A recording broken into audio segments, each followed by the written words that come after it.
Americans want to get to know their neighbors to the south. And through that engagement, we can also help the Cuban people improve their own lives.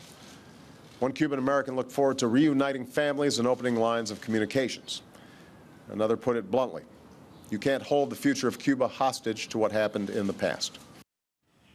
And that was President Obama speaking on the game-changing agreement the U.S. and Cuba have reached to formally reestablish diplomatic relations after a half-century and reopen embassies in each other's capitals July 20th.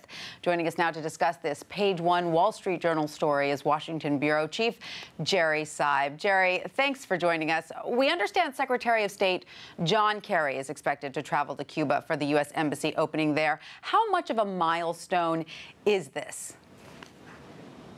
It's a very big one. You know, this is a legacy play by President Obama, I guess, in a sense that I think there are a few things he saw in his second term, as we were discussing the other day, that he could accomplish that would be hard for somebody else to do under different circumstances. This is definitely one of those.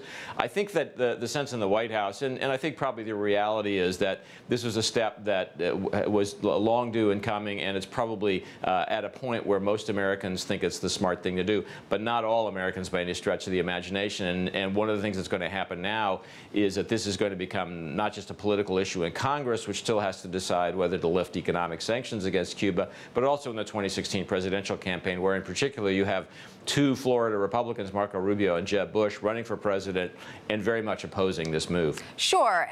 But while the most recent poll, I believe done by Ben Dixon and Amandi International in March, does show a slim majority of Cuban Americans now favor the move toward normalizing relations with Cuba, there is, of course, still that very vocal anti-Castro community, largely concentrated among older Cuban Americans. So what kind of blowback is the administration expecting from this group?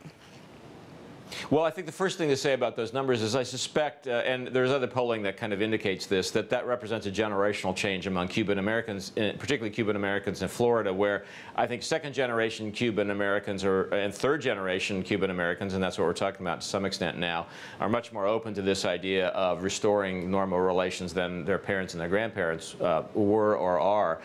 So I think that's the political reality in Florida. I think more broadly, the extent of the blowback, there's going to be a very easy way to determine that. It's going to be when you see whether the Senate is willing to confirm the appointment of a new U.S. ambassador to Cuba. Marco Rubio, the senator from Florida, as I mentioned, presidential candidate Marco Rubio, has already indicated that he's going to try to stop that nomination from moving forward. There are going to be demands that Cuba take some steps to, among other things, release political prisoners and maybe make reparations for U.S. property seized during the Cuban Revolution back in the early 60s before anything like that goes forward. So there will be a platform for the political debate to happen. That's the best way that we're going to have, I think, to judge how extensive the blowback will be. Sure, there are still a lot of issues dividing the two countries for sure, but any word on who might be named the first ambassador to Cuba or new ambassador to Cuba? I imagine there must be plenty of people quietly campaigning behind the scenes, no?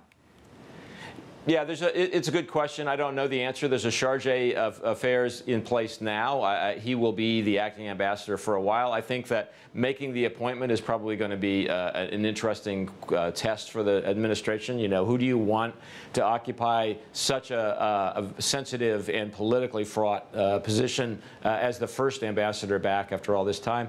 That'll be fascinating. That'll be fascinating to see. I think the other thing that's interesting here is the part of the president's announcement today, which you mentioned at the top, that John Kerry is going to go to Havana to watch the flag raised over the U.S. Embassy. That's going to be quite a moment. I mean, certainly the first time in 4 decades, 5 decades really, that anybody like that has appeared in Cuba, anybody with that kind of stature from the U.S. government has appeared there. That's going to be, I think, quite a moment. It'll also raise the inevitable question of whether President Obama himself will find a way to go to Cuba before he leaves office. Right, and there is some word that he is trying to do that. Is that correct?